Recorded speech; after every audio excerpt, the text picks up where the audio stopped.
इधर एक मंगेश यादव को अखिलेश यादव बचाने की कोशिश कर रहे थे। उधर यूपी के गोरखपुर के मंडल में दो यादव यानी कि अमरीश यादव और भोला यादव मिलकर कुछ ऐसी कहानी रच रहे थे जिसकी पूरी कहानी जब सामने आई तो जिले के एसपी के साथ डीएम को भी भागते दौड़ते पीड़ित परिवार के पास जाना पड़ा।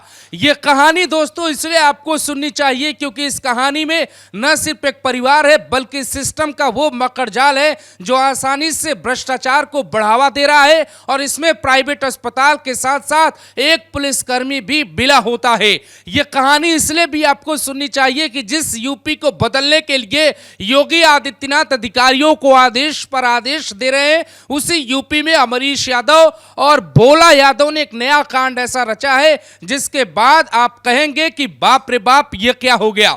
तो पूरी कहानी सुनिए। ये है जो है हरीश पटेल और इनकी जो पत्नी थी वो गर्भवती थी और ये अस्पताल गए सरकारी अस्पताल के बाहर ही इनको एक जो है बिचौलिया मिल जाता है जिसका नाम होता है अमरीश यादव। अमरीश यादव इनको वहां पे भड़काता है कि यहां कहां डिलीवरी करवाएंगे, सरकारी अस्पताल है, अनहोनी हो जाएगी, कुछ हो जाएगा, आप एक काम करिए प्राइवेट अस्पताल में चले जाइए, फला प्राइवेट अस्पताल में इलाज आपका सस्ते में हो जाएगा और आसानी से बच्चे की डिलीवरी भी हो जाएगी।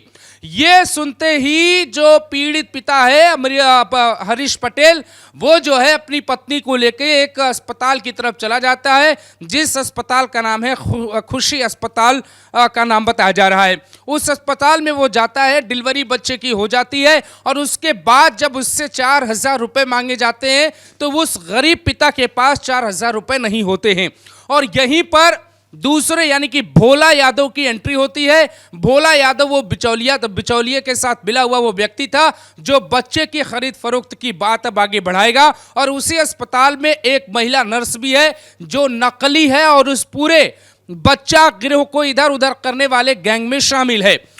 कुशीनगर की ये घटना दोस्तों बहुत बड़ी है। वो इसलिए भी बड़ी है क्योंकि एक पिता को मात्र 4,000 रुपए के लिए अपने बच्चे को बेचकर अपनी पत्नी को अस्पताल से छुड़ाना पड़ता है। ये खबर जैसे ही लगती है उसके बाद प्रशासन के हाथ पांव फूल जाते हैं और त्वरित कार्रवाई की जाती है। कार्रवाई क्या होती है ये आपको बताएं, लेकिन पहले सुनिए अमरीश और भोला यादव की पूरी कहानी। वहां पे अस्पताल में ये सेटिंग की जाती है कि एक बच्चा आप बेच दीजिए और हरीश पटेल जो पीड़ित पिता हैं उनके पहले ही 3 संतानें थी, ये चौथी संतान थी जिसका जो अस्पताल में जिसका जन्म होता है। वो अपनी एक संतान को जो है 20,000 रुपए में बेच देते हैं और वो 20,000 रुपए लेकर 4,000 रुपए अस्पताल को देते हैं, अपनी पत्नी को वहां से छुड़ाकर घर लेकर आते हैं। लेकिन जब पिता की बात वायरल होती है, पिता की बाइट मीडिया में आती है और पिता की कहानी जब वायरल होती है तो कांग्रेस के नेता वहां पहुंचने लगते हैं और वहां पे अजय लल्लू पहुंच जाते हैं, तमाम लोग पहुंच जाते हैं, खबर बड़ी बन जाती है। सुबह सुबह तो प्रियंका गांधी भी ट्वीट कर देती हैं, लेकिन उसके बाद जो होता है वो सुनकर आपका दिमाग खिल जाएगा दोस्तों। यूपी पुलिस का एक जवान भी जाता है घर पर और उस पीड़ित पिता से 5,000 रुपए रिश्वत ले लेता है। वो पीड़ित पिता जो अपने बच्चे को बेचकर अपनी पत्नी को अस्पताल से छुड़ाकर घर लेकर आता है। इस पूरे सिस्टम में कैसे भ्रष्टाचारी दीमक की तरह काम कर रहे हैं, इस पूरे सिस्टम में कैसे दलाल बीच में काम कर रहे हैं, ये उसका जीता जागता एक उदाहरण है। उसके बाद जब कुशीनगर के कप्तान संतोष मिश्रा को यह खबर जानकारी में मिली तो संतोष मिश्रा डीएम साहब के साथ तुरंत उस पीड़ित परिवार के घर गए और पीड़ित परिवार को यह कहा कि आपके साथ न्याय होगा, हम कार्रवाई करेंगे। उसके पहले पूरी रात ऑपरेशन चलाया गया और भोला यादव और अमरीश यादव द्वारा फैलाया गया बकरजाल पुलिस ने तोड़ा और किसी तरीके से बच्चा बरामद किया गया। अब जिला प्रशासन ये बेशक दावा करे कि बच्चे को बेचा नहीं गया था, तो जब बेचा नहीं गया था तो फिर बच्चे को बरामद कहां से किया गया? अगर बच्चे को बेचा नहीं गया था तो क्या बच्चे का अपहरण किया गया था या बच्चा गायब हुआ था या हरीश ने कोई एफआईआर दर्ज करवाई थी? ये पूरी कहानी इसलिए बेहद दिलचस्प है दोस्तों क्योंकि ये यूपी के सीएम गोरखपुर में जो उनका मठ है उसके कुछ दूर की बात है, यानी पड़ोसी जिले कुशीनगर की बात है और गोरखपुर मंडल में ही कुशीनगर आता है। वहां पे तमाम सख्त अधिकारी हैं। ये जो संतोष मिश्रा है पहले आपको उनको सुनवाते हैं, इनका स्टाइल सब जानते हैं कि ये कितने तेज तर्रार अधिकारी हैं, कैसे एक्शन लेते हैं। लेकिन हुआ क्या, हरीश यादव और भोला यादव ने किया क्या? वो जो एक जो महिला नर्स थी उसने उसने क्या किया, ये सब सुनिए, खुद बता रहे हैं कुशीनगर के एसएसपी संतोष मिश्रा। जैसा कि डीएम साहब ने बताया कि एक फर्जी गोदनामा के आधार पर बच्चा दिया गया था। इसमें मौके पे आके हमारे और डीएम साहब के द्वारा जांच किया गया। इसमें त्वरित कार्रवाई करते हुए बच्चे को सकुशल, रात में जब ये सूचना प्राप्त हुई तो पूरी रात अभियान चला के बच्चे को सकुशल बरामद करा लिया गया है। उनके पिता को सौंप भी दिया गया है और साथ ही साथ इस मामले में मुकदमा पंजीकृत करवाकर 5 लोगों को अभी तक पकड़ लिया गया है। इसमें जो बिचौलिया था अमरीश यादव, उसकी गिरफ्तारी हुई है और साथ ही साथ जिसको बच्चा दिया था भोला यादव, उसको भी पकड़ लिया गया है। साथ ही साथ एक फर्जी महिला क्लिनिक डॉक्टर बनके जो इसमें शामिल थी, तारा कुशवाहा, उसको भी पकड़ा गया है और कुल अब तक 5 लोगों की इसमें गिरफ्तारी हुई है और इसमें फर्दर कार्रवाई कराई जा रही है। इसमें एक सिपाही का भी नाम आया था, उसको भी तत्काल कार्रवाई करते हुए उसको भी लाइन हाजिर किया गया है। जांच उपरांत और कार्रवाई की जाएगी। अब आप सुनिए पीड़ित पिता को, जिसने मात्र 20,000 रुपए के लिए अपने बच्चे को बेच दिया। वो कहता है कि कैसे अस्पताल ने उसके ऊपर दबाव डाले और अस्पताल के भीतर कैसे उसको लेकर जाया गया, ये सब कुछ उस बच्चे के पिता हरीश पटेल बताते हैं।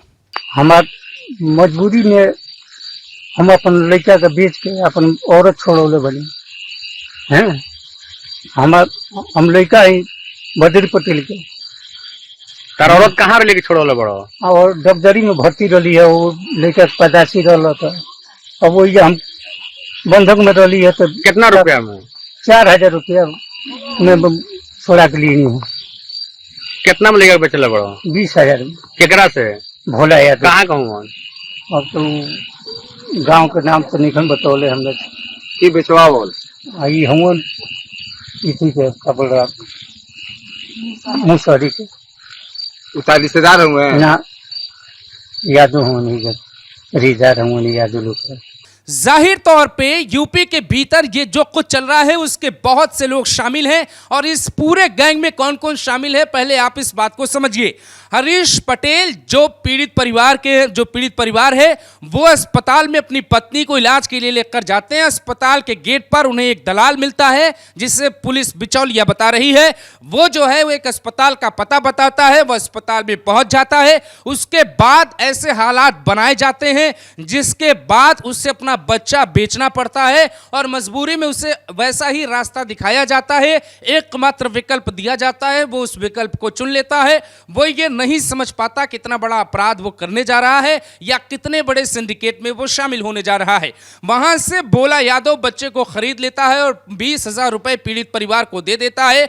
उसके बाद बच्चे का क्या होना था, बच्चा कहां जाने वाला था और बाकायदे जो है एक गोदनामा भी भरा जाता है और बाकायदे गोदनामा बनाया जाता है, लेकिन पुलिस ने उस गोदनामा को फर्जी करार दे दिया है। इस तरीके से कुशीनगर जैसे जिलों में यह घटना बड़ी हो रही है। इससे आप अंदाजा लगाइए कि यूपी के सिस्टम में कैसे भ्रष्टाचार पूरी तरीके से अभी भी मौजूद है। सीएम योगी के एक्शन के बावजूद भी निचले स्तर पे 10,000 और 20,000 के लिए कैसे सिस्टम मिलकर काम करता है, कैसे हरीश यादव कैसे अमरीश यादव और कैसे भोला यादव ये लोग मिलकर सिस्टम को दीमक की तरह चाट रहे हैं। कैसे पुलिस वाला जिसके सीने पे वर्दी है इंसाफ दिलाने की, इंसाफ करने की, वो 5,000 रुपए के लिए बिक जाता है। ये सब बातें बताती है कि अगर इसमें न्याय नहीं होता है तो फिर उस गरीब परिवार के साथ गलत होता। लेकिन उसका बच्चा बरामद कर लिया गया है, उसको सौंप दिया गया है। इसमें जो सबसे चौंका देने वाली बात है दोस्तों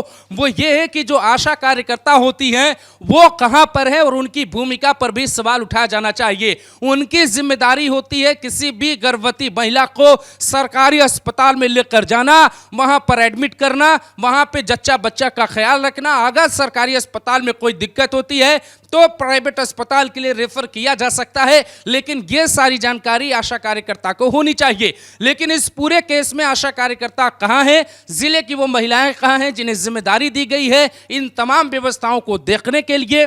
अमरीश यादव और भोला यादव को सजा क्या मिलनी चाहिए, कप्तान की कार्रवाई पर आपको जाहिर तौर पे आप उनकी तारीफ कर सकते हैं, लेकिन सवाल यह है कि आदेश के बाद भी जो जिलों के भीतर ये तस्वीर आ रही है उसके बावजूद क्या अखिलेश यादव ट्वीट करेंगे और अमरीश यादव और भोला यादव को बचाने की कोशिश करेंगे? क्या मंगेश यादव की तरह अमरीश यादव और भोला यादव को भी भोला बता दिया जाएगा, उन्हें निर्दोष बता दिया जाएगा, उन्हें यह कहा जाएगा कि यूपी पुलिस उन्हें जानबूझ के फंसा रही है?